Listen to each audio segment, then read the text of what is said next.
हे मन परम कृपालु भगवान श्री रामचंद्र जी का भजन कर, क्योंकि ये ही एक करुणामय ऐसे हैं जो शरणागतों के अवगुण नहीं देखते।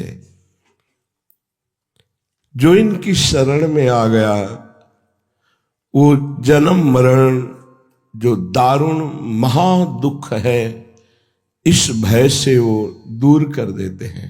इनका व्रत है, जो नर होए चराचर द्रोही, आवे सभय शरण तक मोही।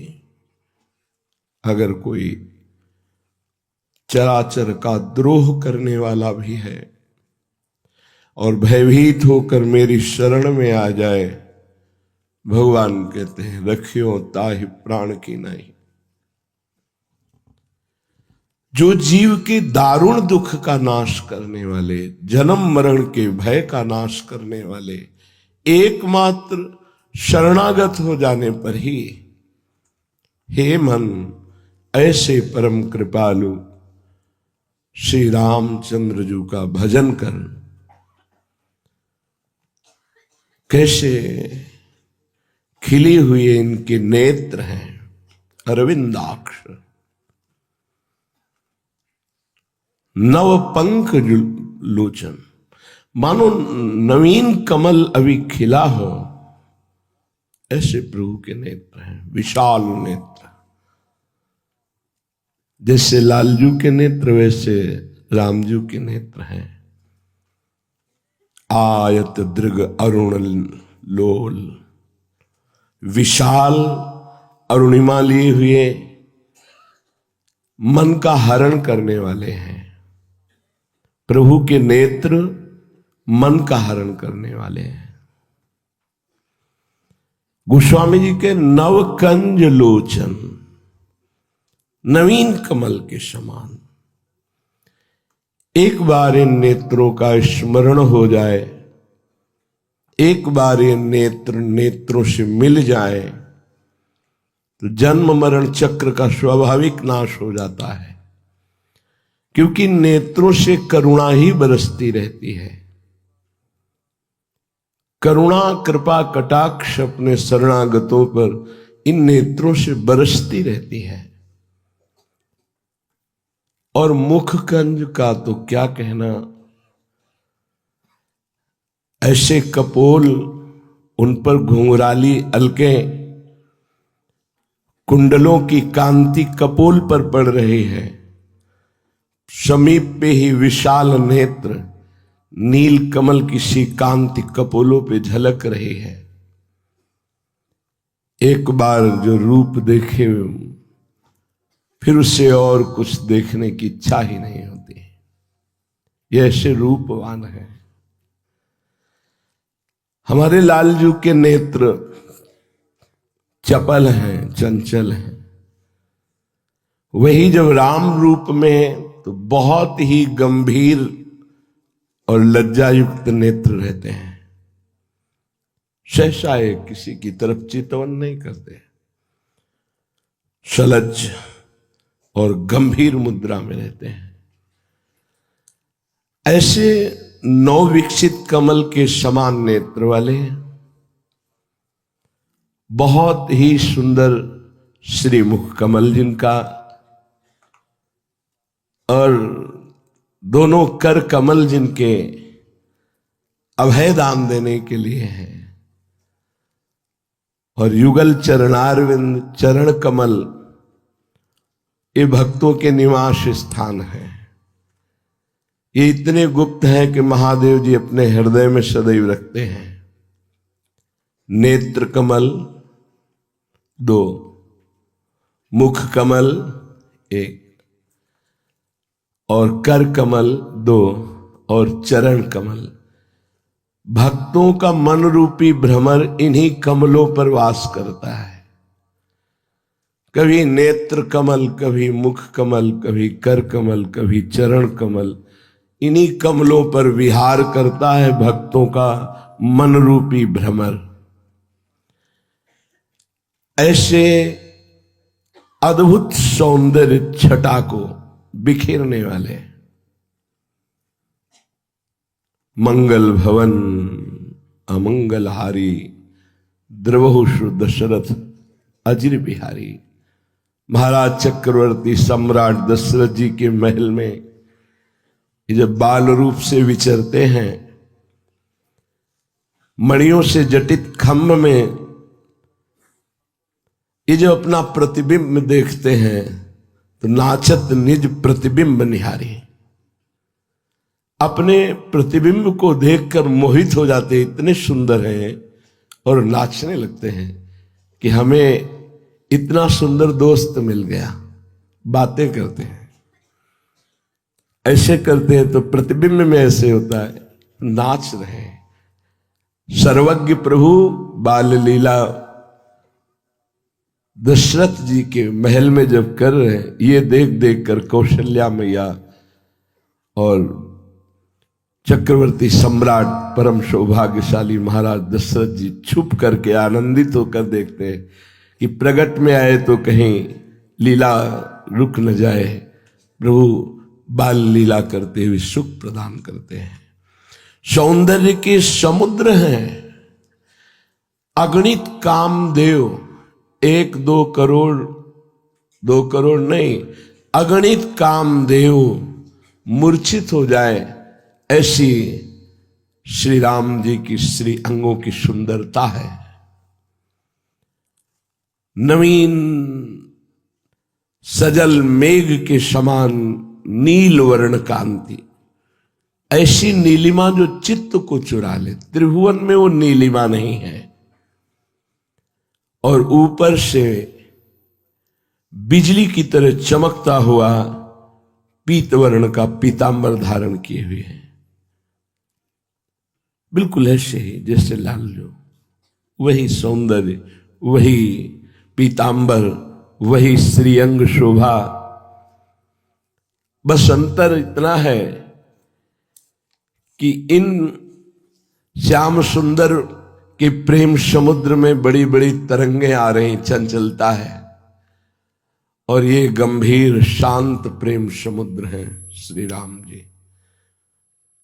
मन बोलना ही नहीं जानते हैं, बहुत गंभीर मुद्रा में हर समय रहते हैं, बहुत गंभीर मुद्रा। और ये मनो गंभीरता का स्वरूप है, पर ऊपर से तरंगायमान समुद्र है और वो शांत गंभीर। बस अंतर इतना है, वो अगर खड़े भी होंगे तो सिंहवत गंभीर मुद्रा, अगर ये भी खड़े होंगे तो रसिक ललित त्रिभंगी। इनकी चितवन, इनका खड़े होना, इनका मुस्कुराना मुनियों के मन का अपहरण करने वाला है, प्रेमियों के चित्त को आह्लाद से बसीभूत करने वाला है। महाराज नवीन मेघ की जैसी कांति, ऊपर से करोड़ों बिजलियों की कांति का अपहरण करने वाला पीतांबर धारण किए हुए हैं।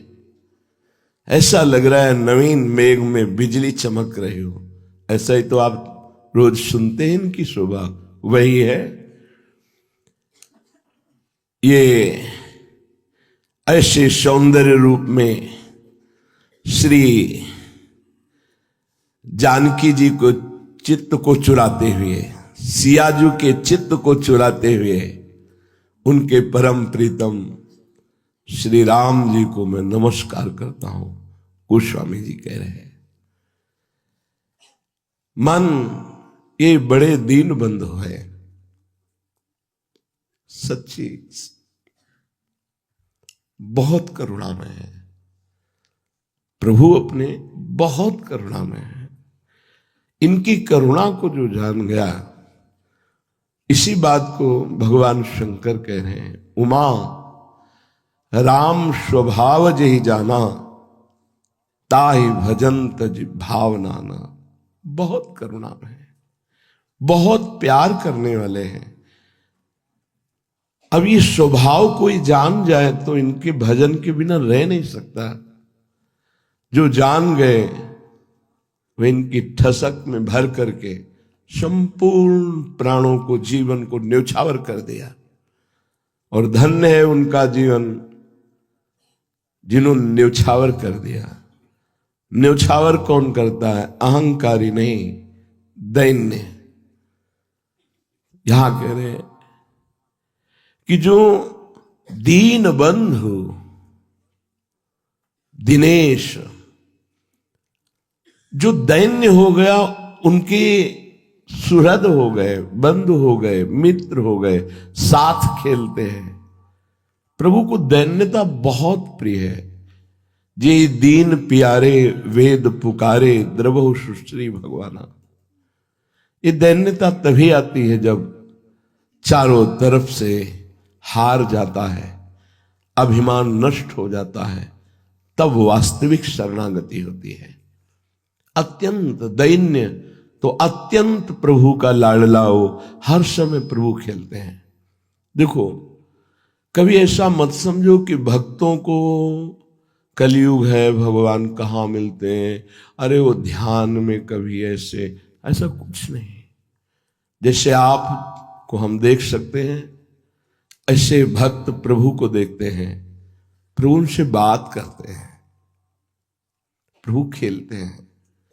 प्रभु बहुत सहज हैं, बहुत बड़े हैं और बहुत कृपालु है। इसलिए इनको प्राप्त करना कोई दुर्लभ बात नहीं। बस हम प्रकृति का भोक्ता भाव और प्रकृति के सुख भाव को छोड़ नहीं पा रहे, यही कठिनता है।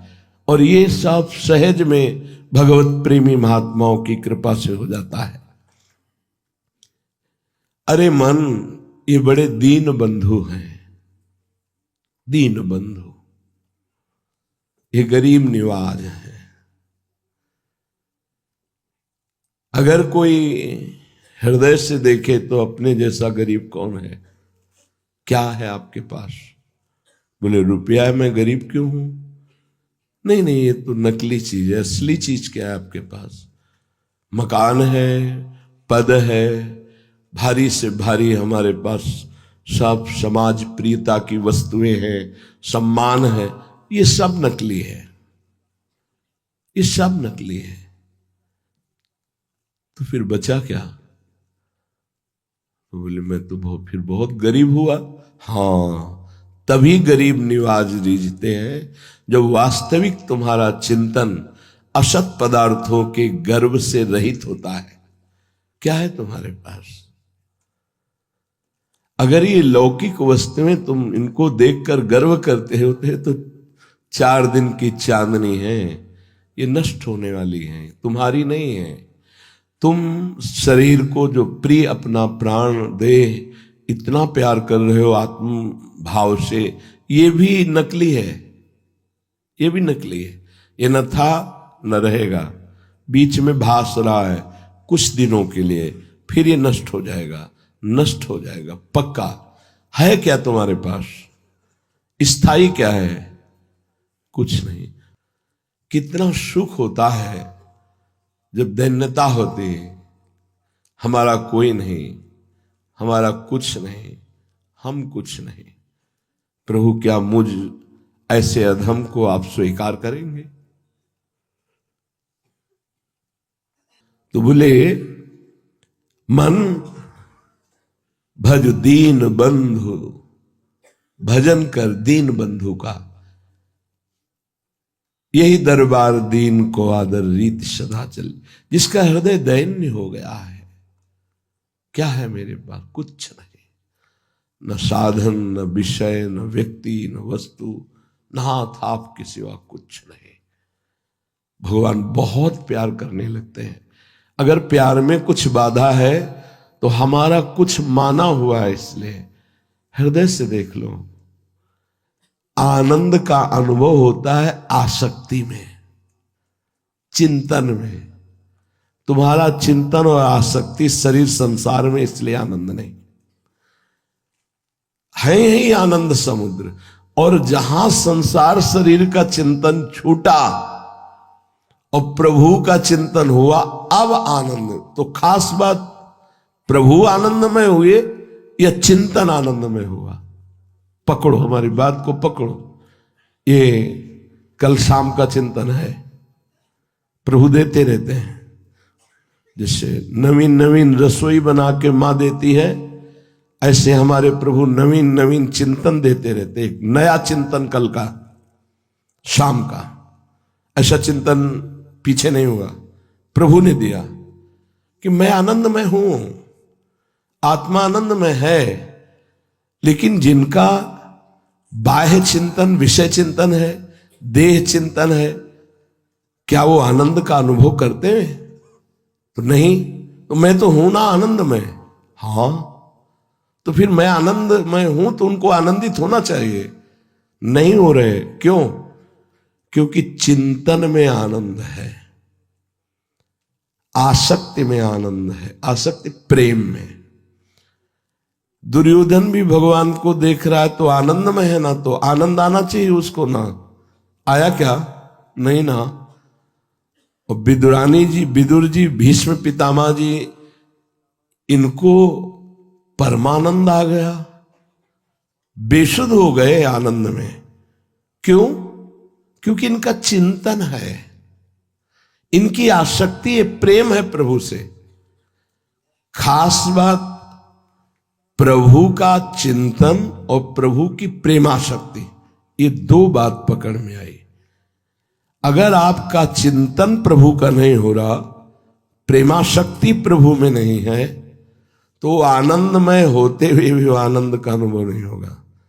आत्मा, आपका स्वरूप आनंदमय है, सबका आनंदमय स्वरूप है। आनंद बिंदु नहीं हो आप, आनंद सिंधु हो आप। बिंदु तो माया प्रकृति में है, आनंद कोश, आनंद बिंदु माया प्रकृति। आप आनंद सिंधु है, तो आप आनंद सिंधु है तो आनंद नहीं है। क्यों? आपका चिंतन नहीं है, ना आत्मचिंतन ना परमात्म चिंतन, तो आप दुखी हैं, क्लेशित हैं, अशांत हैं। ये बहुत सुंदर बात प्रभु ने कल दी, खास बात पकड़ में आई। हजारों बार चर्चा होती है, पर जब प्रभु उसको, वस्तु को प्रकाशित करते हैं, शब्दों को, तब एकदम निहाल हो जाता है। आहा, कैसे जगत गुरु भगवान शब्द को प्रकाशित कर रहे हैं।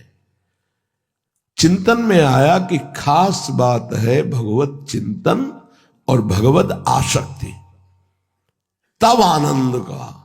नहीं तो आनंद के हृदय में बैठे रहने पर भी आनंद नहीं हो रहा। भगवान का नाम आनंद है, भगवान आनंद सिंधु है, आनंद कंद है, आनंद के मूल है, लेकिन आनंद बिल्कुल नहीं है। भला आनंद मूल के विराजमान होने पर भी आनंद क्यों नहीं है? तो बोले आनंद भगवत चिंतन में है, आनंद भगवत प्रेमाशक्ति में है। ये बात खास पकड़ लो। इसीलिए जो प्रवीण उपासक हैं वो भगवान से मिलने की ज्यादा बात नहीं रखते, वो भगवत चिंतन में डूबने की बात रखते हैं। वो भगवत आसक्ति में, भगवत प्रेमाशक्ति में। ये पूरे चिंतन का कल के सार बात निकली। गाढ़ चिंतन, उतना ही परमानंद, गाढ़ आसक्ति, उतना ही परमानंद। नहीं तो है सबके हृदय में, पर सकल जीव जग दीन दुखारी। विषयों में दीन हो रहे, ये मिल जाए, ये मिल जाए, ये मिल जाए। इस दैन्यता की यहां बात नहीं है। यहां बात है कि ब्रह्मा के पद की भी चाह नहीं रह गई, वो दैन्य। भज दीन बंधु दिनेश, भगवान दीन बंधु है। दीन बन जाओ, बहुत जल्दी भगवत साक्षात्कार हो जाए। कुछ नहीं पकड़ना, नाम ज्ञानी है, नाम भगत है, नाम योगी है, नाम कुछ क्या है, हम हैं इसका भी विस्मरण कर दो, बस प्रभु ही प्रभु ही।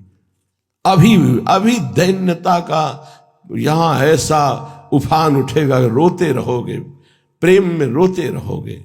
बस यही दरबार दीन को आदर। प्रभु सिंहासन से खड़े होकर दौड़कर उसे गले लगाते हैं। किसको? जिसके पास कुछ नहीं है, अंदर से कुछ नहीं स्वीकृति है। जैसे सुदामा जी के पास अगर है कुछ तो श्री कृष्ण है, कुछ नहीं है आगे। भगवान दौड़ करके आए और गले लगे।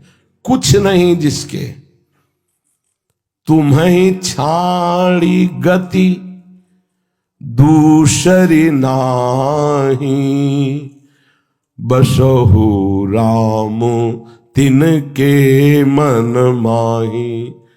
आपके सिवा दूसरा कोई आश्रय ही नहीं, वस्तु ही नहीं, स्थान ही नहीं। ये सच्ची मानिए, बिल्कुल यथावत ऐसा ही है। जब ये सब अपवित्र अंतःकरण पवित्र हो जाता है नाम जप से, भगवदाश्रय से, ऐसे खुली नेत्रों से एक एक सब रहस्य खुल जाता है। ये रहस्य रघुनाथ कर बेग न जाने कोई, जो जाने रघुपति कृपा तो सपने मोह न होए। कोई नहीं। जब ये सब बातें तर्क वितर्क की, लड़ाई झगड़े की उत्पन्न होती हैं तो अंधरों ने जैसे हाथी का वर्णन किया था उसमें होती है। नेत्र वाला जब वर्णन करेगा तो वो एक ही होगा कि ये संपूर्ण बातें एक की हैं। वही एक अनेक है, वही अनेक एक है, एक और अनेक दोनों से वो परे है। वही सत है, वही असत है, वो सत असत दोनों से परे है। वही सत असत में भरे है। कैसे पहचानो? गुरु कृपा हो जाए तो अभी साफ संशय निवृत्त हो जाए तो ऐ मन भज दीन बंधु। बस जब तक दीनता नहीं आती तब तक प्रभु बंधु नहीं होते। नहीं, वो बंधु की जगह हम उन्हें बंदी कह सकते हैं। जहां दैन्यता आई तो हृदय में बंदी बन जाते हैं, यहीं खेलते हैं। हृदय रूपी निकुंज में सदैव वो खेलते रहते हैं। उपासक चलता फिरता वृंदावन होता है। उपासक चलता फिरता वृंदावन होता है। उसके हृदय रूपी कुंज निकुंजों में प्रिया प्रीतम विहार करते रहते हैं। तभी भगवत रसिक जी कहते हैं, हमारे उर वृंदावन, और इस प्रकट वृंदावन से हमारे उर में वृंदावन का प्रादुर्भाव हुआ। अब वो हम जहां भी हैं वो हमारे हृदय में खेलते रहते हैं। जैसे नारायण स्वामी जी कहते हैं, नारायण या गौर श्याम को हृदय निकुंज बसाइए। हृदय में क्यों नहीं आ रहे? कुछ है। ये बहुत गाढ़ चिंतन की बात आपको कह रहे हैं। जिसके हृदय में प्रभु के सिवा कुछ नहीं है, उसका हृदय प्रभु का निज महल हो जाता है। जब उपासक दैन्य होकर भगवान का आश्रय लेता है तो हमारे हृदय रूपी भुवन में भुवन भास्कर का उदय होता है। यहां कौन से भास्कर? ज्ञान भास्कर। कौन है वो? स्वयं भगवान। उसके हृदय में भगवान ज्ञान रूपी सूर्य के रूप में उदय हो जाते हैं। सच्ची, जैसे संसारी आदमी संसार की कल्पना करते करते वो थकित हो जाता है, डिप्रेशन में पहुंच जाता है, ऐसे ही उपासक का हृदय भागवतिक चिंतन, भागवतिक लीला, भागवतिक भाव में डूबते डूबते वो भगवत स्वरूप हो जाता है। उसका चिन्मय देह प्रकाशित हो जाता है। कुछ करना नहीं होता। सच्चे, ये प्रारंभ में होता है। कुछ करना नहीं होता। बैठे बैठे अपने आप कैसे बताएं? वाणी की सामर्थ्य नहीं बताने की, क्योंकि करे तो बता सकता है, जब हो रहा है तो केवल देख सकता है, बता नहीं सकता। देखने वाली दृष्टि भी दूसरी होती है, और ये वाणी तो बहुत ही स्थूल है, ये क्या बता पाएगी? जो भक्तों के हृदय में ज्ञान सूर्य के रूप में प्रकाशित हो जाते हैं, और लोक में तो भुवन भास्कर के रूप में प्रकाशित ही है, वो और कोई नहीं, श्री भगवान है। जो दैत्य और दानवों का नाश करते हैं, जो शरणागत हो जाते हैं, उनके हृदय की आसुरी प्रवृत्ति का भगवान नाश कर देते हैं। सबके हृदय में देवता और राक्षस दोनों हैं। बहुत ध्यान से सुनो ना। हमारे मन का एक हिस्सा देवता है और एक हिस्सा राक्षस है। जैसे आप कोई गलत कार्य करते हैं तो आपको मन ही आदेश करता है, मन ही सलाह करता है, मन ही पूरा विधान बनाता है, लेकिन फिर वही मन दुखी होता है, क्लेशित होता है, ग्लानि से भर जाता है। तो उसके दो स्वरूप हैं, एक है दैवी और एक है आसुरी। आसुरी स्वभाव, आसुरी बुद्धि, आसुरी मन, ये हमें दुर्गति कराने वाला, पापाचरण कराने वाला, भगवान से विमुख कराने वाला, अधर्म आचरण कराने वाला है। जो भगवान की शरण में होते हैं तो भगवान ऐसी दानवी वृत्ति, ऐसी राक्षसी वृत्ति का नाश कर देते हैं। राक्षसी वृत्ति सुख लेना, दूसरों के शरीर से, धन से, वस्तु से, स्थान से, पद से, व्यवहार से सुख भोगने की इच्छा रखना, इसे राक्षसी वृत्ति कहते हैं। इसको स्वयं प्रभु नष्ट कर देते हैं जब कोई शरण में हो। ये दानवों का संहार करने वाले हैं, असुरों का नाश करने वाले हैं, उसका भाव समझो। प्रगट में भगवान जब अवतार लेते हैं तब तो दानवों का संहार करते हैं, और जब हृदय में ज्ञान रूप से भगवान प्रकाशित होते हैं तो दानवी वृत्ति, आसुरी वृत्ति का नाश करते हैं। हे प्रभु, आप आनंद कंद है। कंद माने होता मूल, आनंद के मूल है। हे रघुनंदन, आप आनंद के मूल है। कौशल देश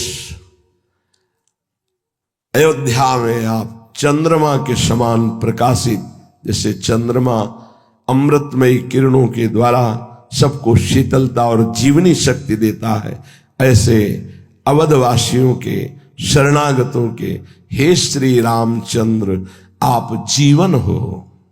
आहा, कितना सौभाग्य, अहोभाग्य।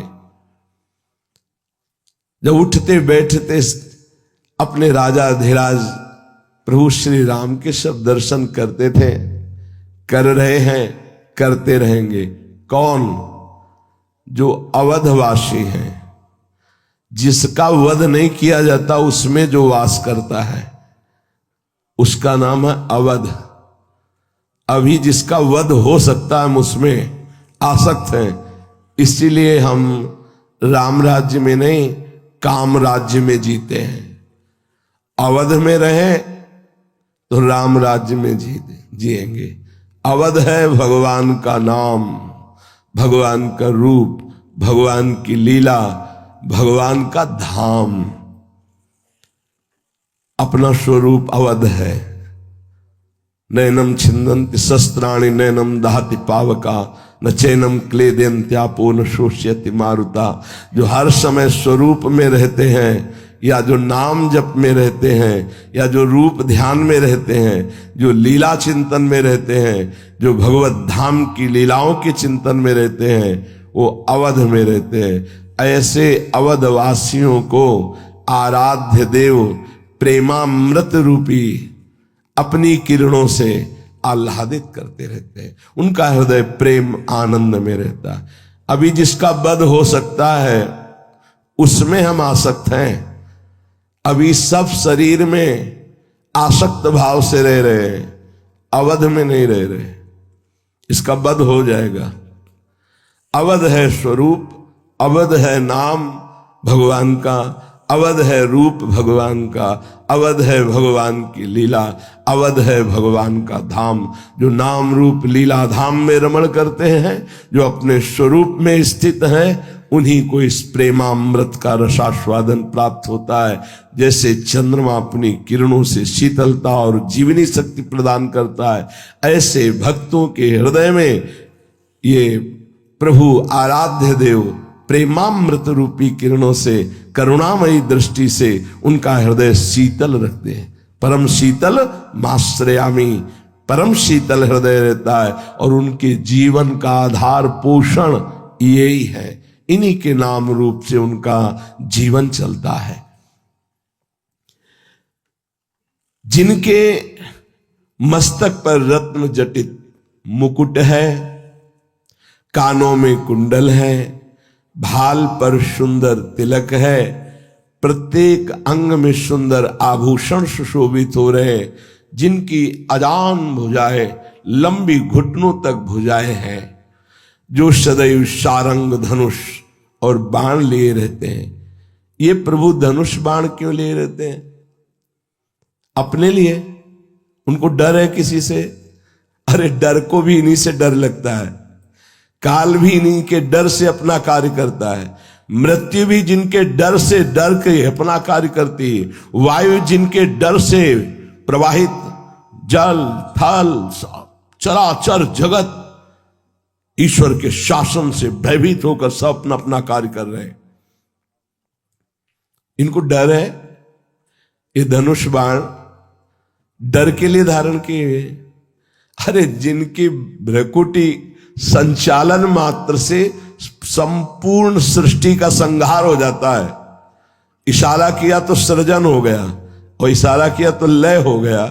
भ्रकुटी विलास सृष्टि लय हुई, उनको धनुष बाण धारण करने की जरूरत है? ये धनुष बाण केवल हम भक्तों के लिए है, शरणागतों के लिए है। जब प्रगट में प्रभु अवतार लेते हैं तो प्रभु की दिव्य पार्षद उनके अस्त्र शस्त्र के रूप में अवतार लेते हैं। जैसे हमारी प्रियाजू के कर कमल में नील कमल है, लालजू के कर कमल में बंशी है। कोई भी आपको अस्त्र नहीं दिखाई देता, लेकिन 19 चरण चिन्ह प्रियाजू के चरणों और 19 लालजू, और उनमें सब दिव्यास्त्र हैं। प्रभु के तलवे में सब दिव्यास्त्र विराजमान हैं। प्रियाजू और लालजू के किनके लिए हैं ये? जो इन चरणों का आश्रय लिए हुए, अंकुश, ध्वजा, चक्र, वज्र, ये सब प्रभु के चरणों में विराजमान है। श्री रघुनाथ जी सारंग धनुष धारण किए अपने शरणागतों के लिए। तो क्या शरणागत को भी कोई सताता है? हाँ, काम, क्रोध, लोभ, मोह, मद, मत्सर, ये भगवान करुणा करके जब हृदय में विराजमान होते तो फिर ये एक भी आसुरी भाव अंदर नहीं रह जाते। और प्रगट में भी भगवान रक्षा करने के लिए तापस वेश विशेष उदासी, 14 वर्ष राम वनवासी। तो विशेष उदासी में राजकी चिन्ह कोई नहीं, लेकिन आपने तूणीर बांधा और धनुष लिया भक्तों की रक्षा के लिए। ये भगवान के सुदर्शन आदि दिव्यास्त्र भगवान के लिए नहीं है। कौन भगवान को भय दे सकता है जब उनके सिवा कोई? अपने भक्तों के लिए। अन्य आश्रय नहीं होना चाहिए, तब आपको अनुभव में आएगा। एक बार गोस्वामी श्री तुलसीदास जी महाराज जब रामचरितमानस रच रहे थे, बड़ा प्रभाव, जब से रचा होगा तब से आज तक और जब तक सृष्टि रहेगी, अद्भुत प्रभाव गोस्वामी जी के रामचरितमानस का है। अद्भुत। ये तो धाम है, यहां तो क्या महिमा ही है प्रिया प्रीतम की। गांव गांव में जब किसी का मुंडन, छेदन, कोई भी ब्याह बर उत्सव, तो 24 घंटे के लिए रामायण का पाठ रखा जाता है। अगर गांव में पूछा जाए कि आप किस ग्रंथ को जानते हैं तो सीधे कहेंगे रामायण।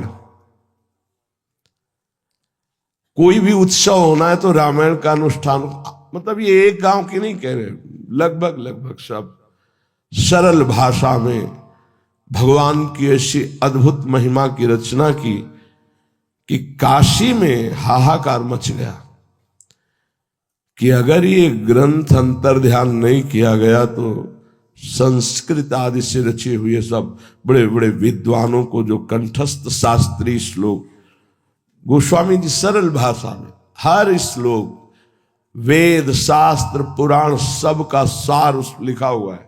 तुम्हें श्लोक याद हो तो चौपाई में मिला लेना, मिल जाएगा। जैसे भगवान कह रहे गीता में, त्रिविधम नरकस्येदम द्वारम नाशन्मात्मनः कामः क्रोधः तथा लोभः तस्मादेत्रयम् त्यजेत। गोस्वामी जी लिख रहे हैं, काम क्रोध मद लोभ सब नाथ नरक के पंथ। बिल्कुल वही टीका कर रहे हैं। अब ये हुआ कि गोस्वामी जी की रामायण को गंगा जी में फेंक दिया जाए, हस्तलिखित जो लिख रहे थे। तो पैसे देकर आसुरी प्रवृत्ति वाले 4 लोगों को तय किया गया कि रात्रि में गोस्वामी जी जब सो रहे हो तो समीप ही विराजमान थी हस्तलिखित, उसको 80 घाट नीचे ही गंगा जी में रहे, जहां तुलसीदास जी महाराज रहते थे अपने, तो वही बड़ी कृपा रही है, वही पीपल के नीचे बैठे, वही तुलसी घाट है, बस बगल में कच्चा 80 घाट है, 80 घाट तुलसी घाट। महाराज की पादुका तुलसीदास जी की, उनकी नौका, जिस नौके में बैठ करके ये गंगा पार जाकर शौच होते थे, वो सब विराजमान है। जिस समय हम वहां थे रोज दर्शन होते थे, वहीं रहते हैं, घाटों में ही रहना था। वो रात्रि के 12 बजे आए। एक ऐसी यज्ञशाला जैसी गोस्वामी जी की वास स्थली थी जिसमें 4 दरवाजे थे चारों तरफ से। प्रथम दरवाजे पे चोर गए तो देखा सारंग धनुष धारण किए हुए गौर श्याम जोरी राम लखन।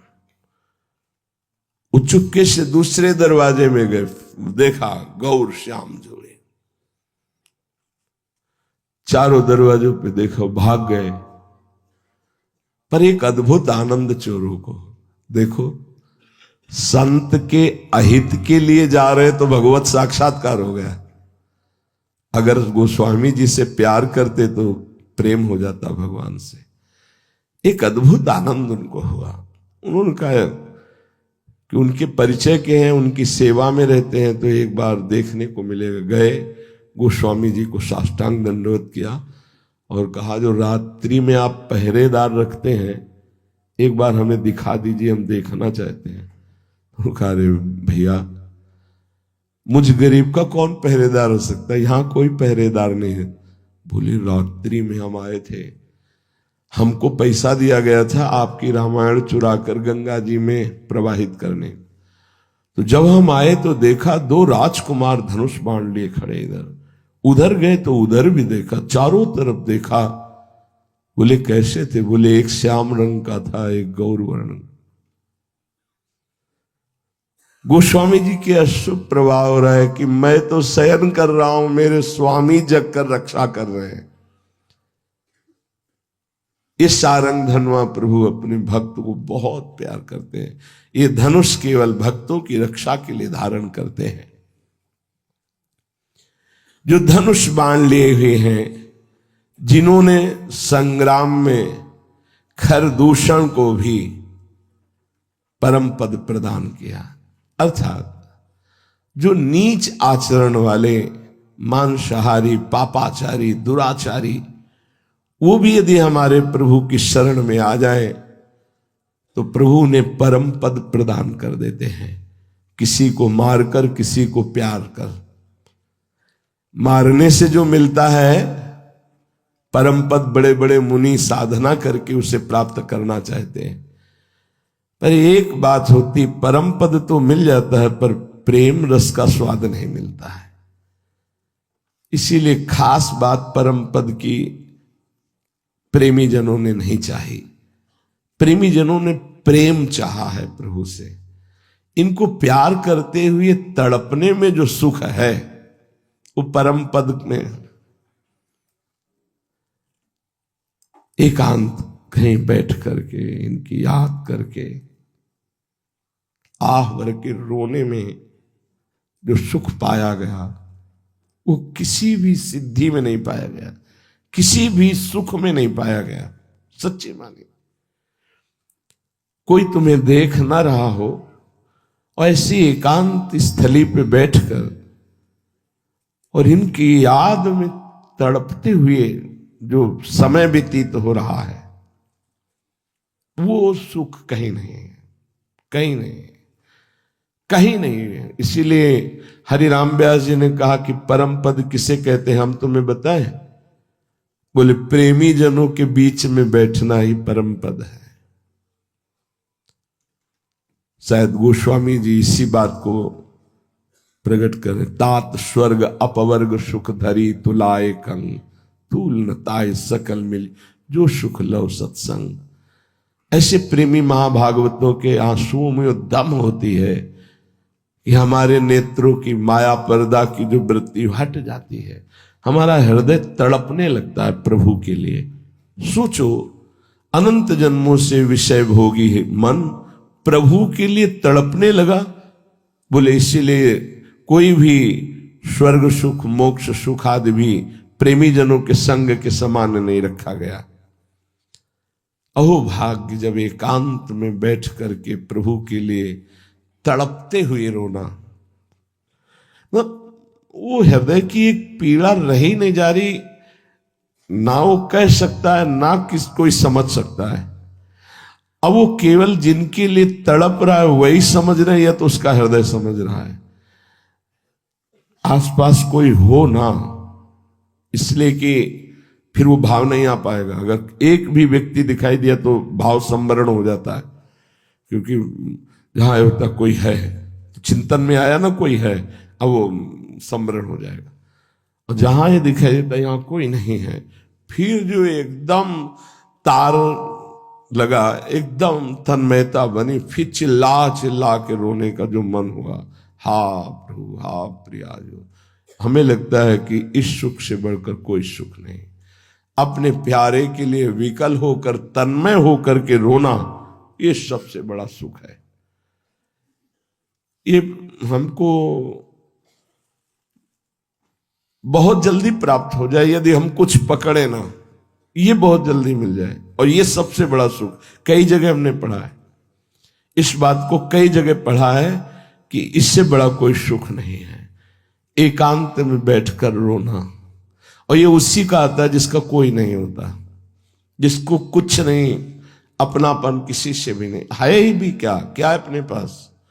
जिसे आपको लगता है घर मकान दुकान, ये तो सब मायाकृत है, ये सब नष्ट होने वाला है, इसको लेकर के तुम खुशी हो रहे हो? नहीं नहीं, ये कोई स्थायी चीज नहीं। तब ये बात हृदय में एकांत देश में बैठकर प्रभु की याद में, सामने जितनी हृदय की पवित्रता है उतना रूप है, और एक तड़पन है, एक व्याकुलता है। बस ये जो स्थिति है, मम भक्ति युक्तो भुवनम पुनातु, जो भगवान शंकर, गोस्वामी जी कह रहे हैं, इति वदति तुलसीदास शंकर शेष मुनिमन रंजनम। जो भगवान शंकर के मन का रंजन करने वाले, भगवान अनंत शेष जी के मन का। देखो शेष जी तो लखनलाल के रूप में है, इसीलिए फिर कृष्णावतार में पीछे अवतार नहीं लिया, पहले अवतार लिया कि तुम मानते हो नहीं, हम जब सेवा करना चाहते तो हमें डांट देते हो, और आपकी कहीं कोई अवहेलना करे ये हमें बर्दाश्त नहीं। बहुत प्यार करते हैं शेष भगवान, बहुत प्यार करते हैं प्रभु श्री हरि को। देखो कितना सुंदर प्यार करते हैं, अपने देह की शैया बनाए हुए हैं और फण का छत्र बनाए हुए हैं, और प्रभु को शयन कराए हैं। सदैव अपनी देह की शैया में प्रभु को शयन कराते हैं। और जब प्रभु अवतार लेते हैं, जैसे रामा अवतार हुआ, तो आप अनुज भ्राता के लखनलाल के रूप में प्रकट हुए। तो कई जगह ऐसे हुआ कि लखनलाल ऐसे कसमसा के रह गए, पर प्रभु बड़े भ्राता हैं तो आदेश हो तभी, जैसे जनक जी ने कह दिया रोते हुए कि यदि मैं ऐसा जानता कि इस भूतल पर कोई अजगों का खंडन करने वाला वीर ही नहीं है तो मैं ऐसा प्रण नहीं करता। मेरी जानकी कुंवारी रह गई, कोई वीर पैदा नहीं हुआ जो अजगों को उठा ले और खंडन कर दे। अब मैं जान गया कि पृथ्वी वीरों से विहीन हो गई, आदेश नहीं लिया, कूद पड़े और कहा, ए जनक, अपनी वाणी को रोक करके, जहां रघुवंश मणि, कितना प्यार है, जहां रघुवंश मणि प्रभु विराजमान हुआ, ऐसी वाणी नहीं बोली जाती। तुम ज्ञान शिरोमणि हो, कैसी तुमने बहुत हल्की बात बोल दी, तुम एक अजगौ की बात करते हो। रघुनाथ जी का आदेश हो जाए तो पूरे ब्रह्मांड को कच्चे घड़े की तरह ऐसे तोड़ दूं। ये पुराना धनुष, उन्होंने जो कहा कि बरसाती छत्ता, वो प्रगट होता है ना, ऐसे कर टूट जाए, बरसाती छत्ते की तरह से अभी तोड़ दूं अजगौ को। मेरे स्वामी बैठे, तुमने कह दिया कि वीर विहीन भूमि हो गई। अरे इसे योजनों लेके दौड़ पड़ू अब इस अजगौ को। जब वो ऐसा कह रहे थे तो दिग्गज चिकाड़ने लगे, पृथ्वी कांपने लगी, क्योंकि भगवान शेष जी है। अभी कच्चे घड़े की तरह ब्रह्मांड को मसल दूं। मेरे स्वामी बैठे, तुमने ऐसी राम जी का, तो चुप होना पड़ता। कई बार ऐसा आता था, तभी कहा कि अब कभी अवतार लोगे ना, हम छोटे भाई नहीं बनेंगे। तो दाऊ दादा के रूप में आए। अब वहां तो डांट से काम चल जाता था, यहां पैर पकड़ने पड़े। जब कहीं तो दाऊ दादा, प्रभु फिर पैर पकड़, रुक जाओ रुक जाओ। ये भगवान शेष जी के हृदय का आनंद वर्धन करने वाले, बड़े बड़े मुनियों के मन को, भक्तों के मन, भगवान का एक नाम है भक्त जन रंजन, भक्त जनों को आनंद देने वाले, भक्त जन मन रंजन, भक्त जनों के मन का रंजन करने। भक्तों का मनोरंजन कौन है? प्रभु। उनका नाम आनंद प्रदान कर रहा, उनकी रूप, उनकी लीला, उनके चरित्र। हे भगवान शंकर, बड़े बड़े मुनि शेष आदि के हृदय का आनंद वर्धन करने वाले श्री राम, मम हृदय कंज निवास कर। गोस्वामी जी कह रहे हैं, मेरे हृदय रूपी कमल पर आकर, कमल सिंहासन, इस पर विराजमान हो। और प्रभु मुझे पता है, जब आप मेरे हृदय सिंहासन पर, हृदय कमल पर विराजमान हो जाएंगे तो कामादि खलदल गंजनम, ये जितने दोष है सब भाग जाएंगे आपके डर से। यही उत्तम साधना है, यही उत्तम उपासना है। हर समय अपने प्रभु का नाम जप करते हुए अपने प्रभु को हृदय में देखे, यहीं बैठे हैं, चिंतन करने से आ जाएंगे। तुम चिंता मत करो कि तुम्हारे अंदर काम है कि क्रोध है कि लोभ है कि मोह है, मद है, मत्सर है। कई बार विनोद की भाषा में कहा है, अगर 20, 30, 40 वर्ष तक किराएदार बढ़िया किराया देके भी रह रहा हो, अब हटाना मुश्किल है आपको। अगर 20, 30 वर्ष वो किराया देते हुए तुम्हारे मकान में रह रहा है तो अब हटाना तुम्हारे बस की बात नहीं रह गई। वो सरकारी दावा पेश कर देगा। ये तो अनंत जन्म हो गए इनको रहते यहां हृदय में, काम क्रोध लोभ मोह मद मत्सर, ये ऐसे नहीं हट जाएंगे कि हमने कहा कृष्ण कृष्ण हट जाओ काम, ऐसे नहीं हटने वाले।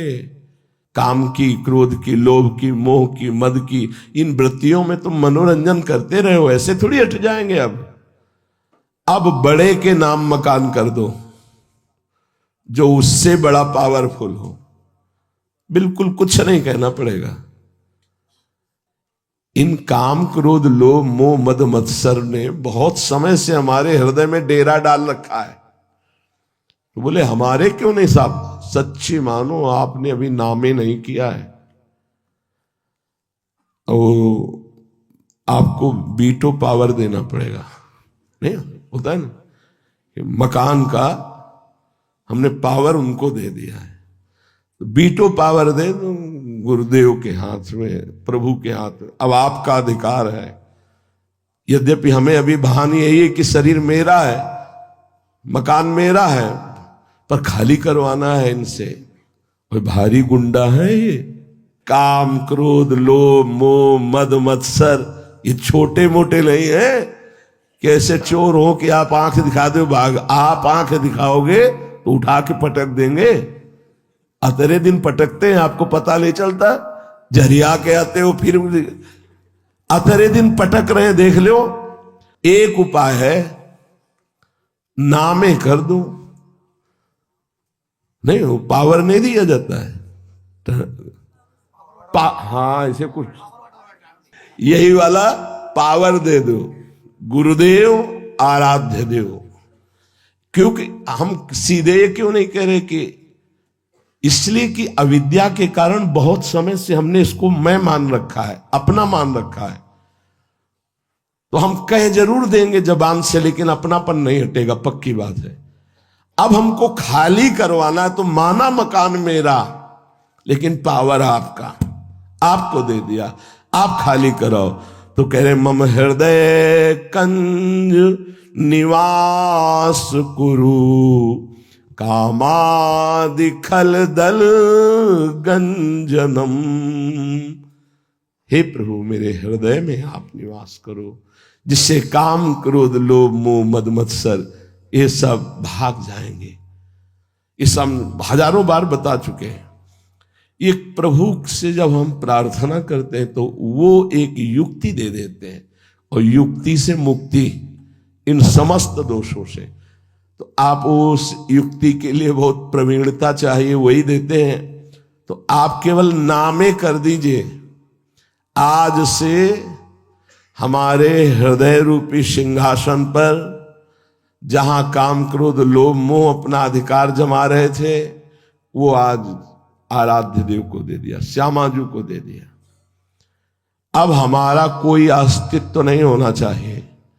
अब इस पर कुछ भी गड़बड़ी हो तो आप रहे हो तो रिपोर्ट आप कर सकते हो, प्रार्थना कर सकते हो। देखो श्यामाजू, देखो इसमें काम आ गया, क्रोध आ गया, आपके नाम कर दिया है, हमने देख लिया है, आपको बता दिया है। अभी हमें पीटते हैं, घर में दुख देते हैं, तो फिर अब आप देख लेना, क्योंकि आपके सिवा हम अब किसी से कहेंगे नहीं, आपके सिवा किसी से कहेंगे नहीं, सहेंगे। और जब ये पीटेंगे हमें तो हम आप ही की तरफ देखेंगे कि अभी आप पिटवाना चाहते हो इसलिए पीट रहे हैं, नहीं तो ये मकान आपके नाम हो गया है। और आपको सच्ची कहते हैं, अगर भगवद आश्रित हो गए हो तो तुम बिल्कुल चिंता मत करो। इन दुष्टों की दुष्टता का हिसाब वो करेंगे, हमारे समर्पण का हिसाब हमको मिलेगा। बात बिल्कुल ये समझ लीजिएगा। अगर ये बात नहीं समझेंगे तो काम क्रोध लोभ मोह मद मत्सर का हिसाब बहुत कठिन होता है। हे प्रभु, वृंदावन में बैठ करके अब अपने हृदय रूपी सिंहासन पर आपका आवाहन करते हैं, यहां आपकी प्राण प्रतिष्ठा करते हैं। आज से इस हृदय पर मेरा कोई अधिकार नहीं। अब जो कुछ इसमें सद्गुण उत्पन्न होंगे वो आपके विराजने से, अगर इसमें कोई दुर्गुण होते हैं तो आप हिसाब देखेंगे। आज से हमारी कोई जिम्मेवारी नहीं है, ये मकान आपके नाम किया, पक्का समझ लेना। आपको वही प्राप्त होगा जो एक बहुत बड़े ऋषि मुनि को प्राप्त होता है। बिगड़ी जन्म अनेक की अबहीं सुधरे आज हो ही राम को, यही खास बात है। पर अभी तो आप कहोगे थोड़ी देर में फिर मैं चिल्लाने लगोगे।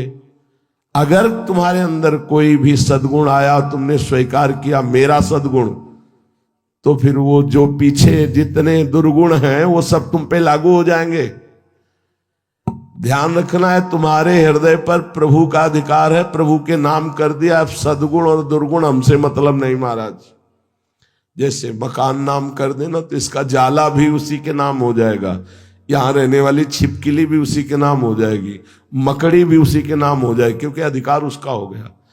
तो ये सब जाला मकड़ी छिपकली की तरह ये दोष काम क्रोध लोभ मोह मद मत्सर है ना, चिपके हुए, ये भी उन्हीं के नाम में।